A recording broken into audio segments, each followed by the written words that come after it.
불교에서 강조하는 것이 있어요. 비움이라 그래요. 비움. 자신을 비우는 상태를 계속해서 유지하기 위해서 수도 정진을 한다 그래요. 여러분 들어봤어요? 하안거, 동안거, 그리고 침묵수행, 전부 그런 맥락이라는 거죠.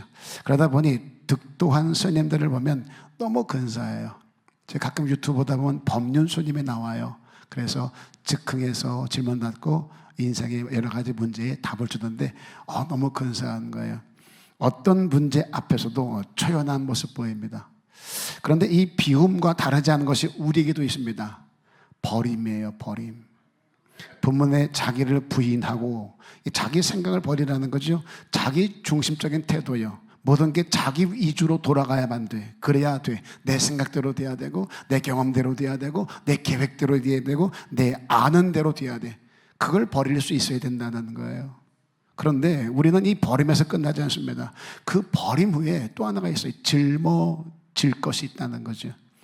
오늘 본문에 보면 자기를 부인하고 버림이죠. 그리고 나서 자기 십자가를 지고 이걸 짊어짐이라 그래요. 이렇게 신앙의 균형을 잡아갈 수 있어야 된다는 거죠. 버리랍니다. 내 생각과 자기 중심적인 태도요. 그렇게 내 안에 있는 욕심, 근심 다 버리래요. 그리고 그 안에 십자가의 삶을 짊어지라는 거죠. 먼저 버림이요. 버림. 마태복음 4장에 보면 예수님이 사단에게 시험을 받으세요. 3가지 시험 중에 마지막이 이겁니다. 높은 산으로 데리고 갑니다. 거기서 천하를 보여줘요.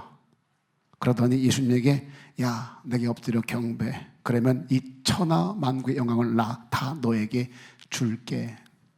그랬더니 예수님이 말씀으로 대적을 하는데 사탄아 물러가라. 기록되었으되 하나님께 경배하고 다만 그를 섬기라 하였느니라. 이게 자기 부인이에요. 이게 버리는 거예요. 수많은 사람들이 왜 예수를 쫓아요? 천하 만국의 영광을 채우려고, 떡 먹고 배부른 까닭에 또 다른 떡을 얻으려고, 더 높은 자리에 오르려고, 더 많은 부유함을 얻으려고 사단은 끊임없이 이것으로 우리를 유혹하고 미혹하는 거예요. 보여줘요. 내가 갖고 싶은 것, 내가 원한 것들을 보여주며 나에게 절해. 내 밑으로 들어와. 그러면 다 너 줄게. 이것을 말씀으로 물리칠 수 있어야 돼요. 이걸 우리는 버림이라 그래요. 심각하게 돌아보셔야 됩니다. 지금 내가 하나님께 경배하고 다만 그를 섬기는 삶을 살려고 몸부림을 치고 있는 건지 아니면 천하 만국의 영광을 얻으려고 지금 주를 따라가고 있는 건지. 과거에 목회 현장이 너무 힘들 때요, 선배들이 했던 말이 있습니다. 부흥된다면 양잿물이라도 마시겠다. 다시 말해서 내가 죽어도 좋을 만큼 부흥을 소망한다는 거예요. 내가 죽게 돼도 부흥만 된다면 나 그럴 수 있다는 거죠. 그런데 거기에 심각한 부작용이 있고 함정이 있어요. 부흥이 목적이 되다 보니까 나도 모르게 사단에게 틈을 줍니다. 그러다 보니 하나님의 일을 생각하기보다는 사람의 일을 생각하게 될 때가 너무나 많은 거예요. 말씀은 교훈과 책망과 바르게 함과 의로 교육하기에 유익하다 그랬습니다. 그런데 책망과 교훈이 사라진 지 오래됐어요. 교회 교훈 없어요. 책망 없어요. 듣기 싫은 거예요. 그냥 위로만 달래요. 나 힘들었어. 나 상처 많이 받았어. 그러니까 나 위로해줘. 힘을 얻게 해줘. 부흥이라는 선한 목적에 사단이 슬그머니 찾아와서 손을 내밀어요. 그리고 하나님의 방법이 아니라 내 방법으로 내 생각대로 하게 만들어가요. 그렇게 사람의 숫자는 점점 많아진 것 같은데 하나님이 보이질 않는 거예요. 여러분, 의적이란 말 들어보셨어요? 의적. 도둑놈인데 의로운 도둑놈이래요. 말이 이상하죠? 가난한 사람들을 도우려고 해요. 아니, 의도와 목적은 너무 좋은 거예요. 그런데 부잣집 곳간을 털어서 가난한 사람들에게 나눠줘요. 어떻게 부자가 됐을까요? 불법과 탈법. 여러 사람이 나눠 먹을 것을 저 혼자 먹겠다고 창고 짓고 쌓아놓은 사람이 있어요. 부당하지요. 그런 집 곳간을 털어서 가난한 사람들에게 나눠줘요. 그래서 의적이라 그래요. 신앙은 이러면 안 된다는 거예요. 아무리 목적이 선하고 의도가 좋아도 그 방법이 하나님의 것이 아니면 안 되는 거예요. 그게 사람을 좋게 할 수는 있겠지만 하나님을 기쁘게 할 수는 없어요. 뭐로 가도 서울만 가면 된다는 속담이 있습니다. 서울 가는 방법이 한 가지만 있는 게 아니랍니다. 길은 많으니 너는 네가 잘 아는 길로 가, 나는 내가 아는 길로 가면 된다, 그런 의미일 거예요. 길은 많으니 서로 맞는 길을 가자. 뭐로 가도 서울만 가면 되지 않겠냐, 그런 의미일 거예요. 그런데 이 말을 잘못 해석을 해서 수단과 방법을 가리지 않고 서울만 가면 된다로 해석하면 큰일 납니다. 그러다 보면 탈법을 저지르게 돼 있어요. 우리가 신앙생활을 이렇게 하면 안 돼요. 네 생각, 네 욕심, 네 암, 그 고집을 꺾어내 버려. 그래야 그 다음 스텝으로 나갈 수 있어요. 자, 그런가 하면 또 하나 짊어지랍니다. 본문에 보면 자기를 부인하고 자기 십자가를 지라 그랬어요. 다시 말하면 먼저 네 짐의 내용을 바꾸라는 거예요. 다시요, 네 짊어진 그 짐의 내용을 바꾸라. 마태복음 11장 28절, 무거운 짐을 진 자 다 내게로 해요. 무거하고 수고운 자들아 다 내게로 오라 그래요. 그리고 나서 하는 말씀이 네 무거운 죄짐을 내려놓고 내 멍에를 매라는 거죠. 우리 오해예요. 신앙은 내려놓음에서 끝나는 게 아니에요. 내 것을 내려놓고 주님의 것을 짊어질 수 있으셔야 돼요. 정확히 말하면 짐을 바꿔지라는 거예요. 바꿔져라. 야, 수고하고 진 네 무거운 그 짐을 내려놓고 내 짐을 줘. 그래서 버림으로 끝나는 게 아니라 그 버림 후에 할 수 있는 건 주님의 짐을 짊어질 수 있으셔야 된다는 거예요. 많은 사람이 신앙생활의 목적을 편안함에 두려고 합니다. 아니에요. 편안함이 아니라 평안함이에요. 편안과 평안은 달라요.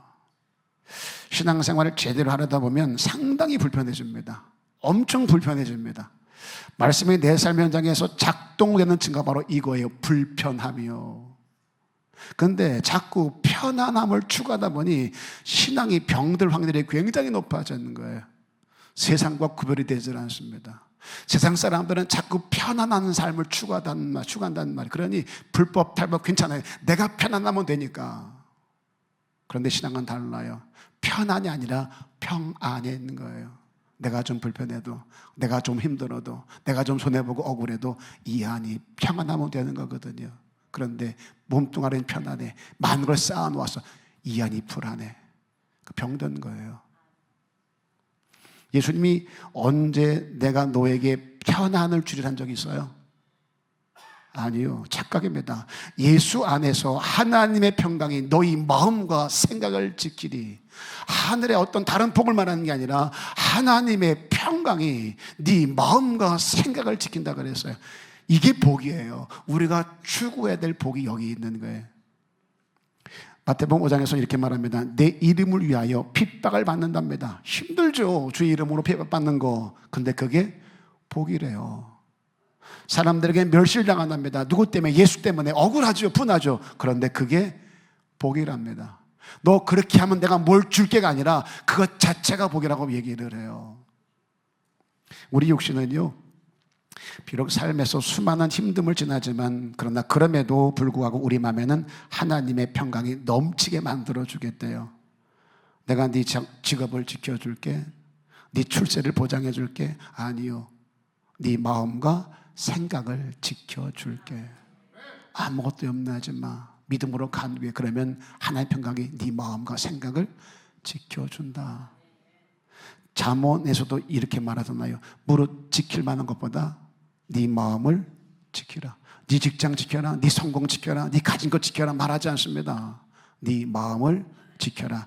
이에 생명이 남이니라. 대형교회가 좋은 이유가 뭔지 아세요?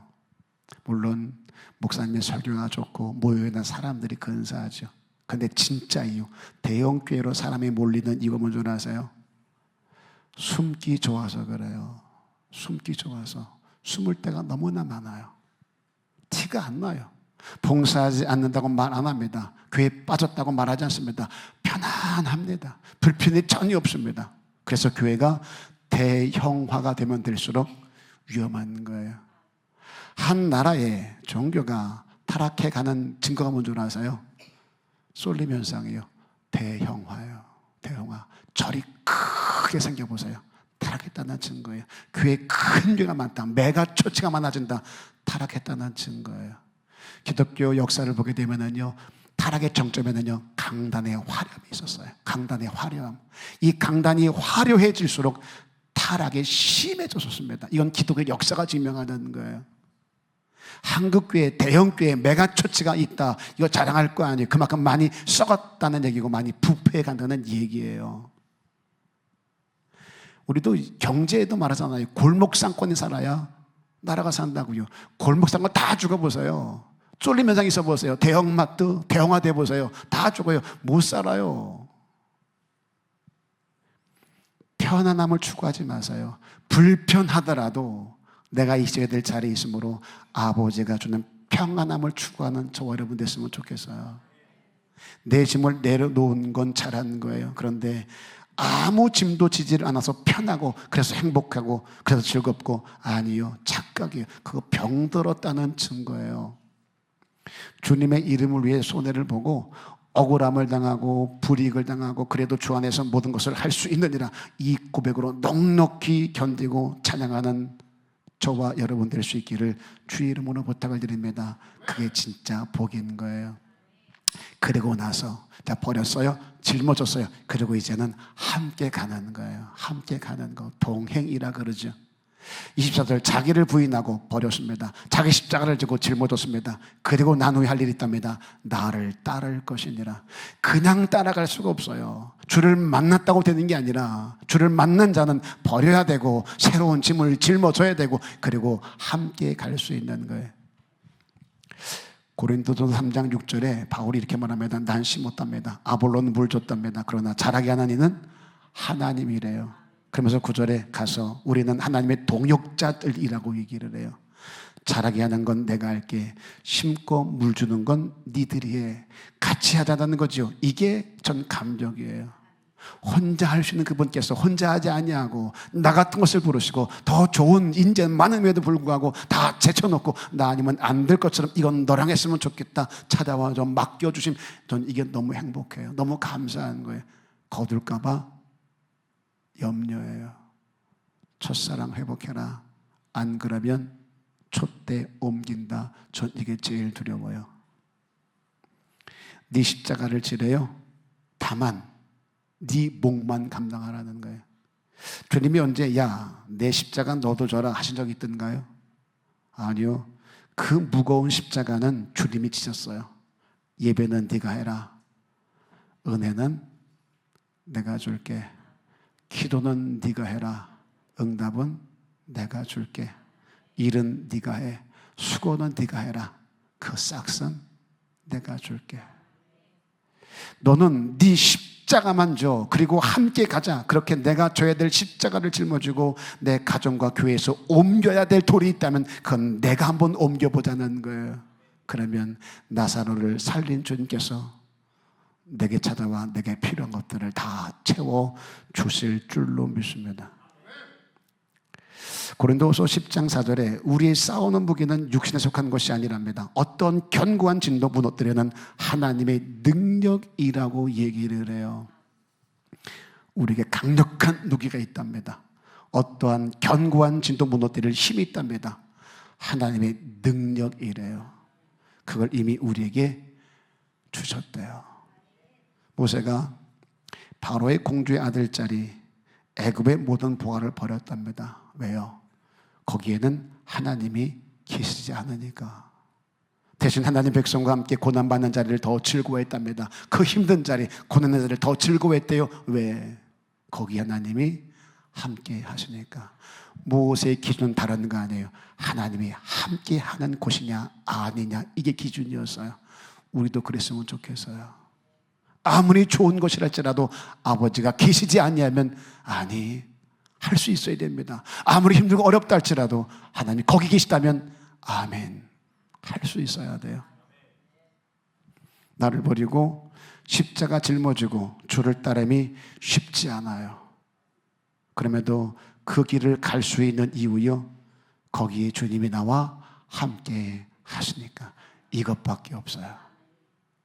그러니 끝까지 함께 가보자는 거예요. 다시 한번 강조합니다. 가다 말면 씹는 것만 남고 끝까지 가면 간증 남는다. 옆 사람에게 인사합니다. 간증 남기자. 끝내려고 그래요. 그렇게 시원찮게 하면은 아직 설명이 안 됐나 보다라는 조바심이 생겨서 설명을 더 잘해야 되겠다라는 마음을 가지면 길어집니다. 정리할게요. 신앙의 두 균형이에요. 자기를 부인하고 자기 십자가를 지고 그렇게 버리고 짊어지고 주님이 주신 힘으로 주와 함께 끝까지 마지막까지 그 일 가는 저와 여러분 될 수 있기를 주님의 이름으로 축복합니다. 우리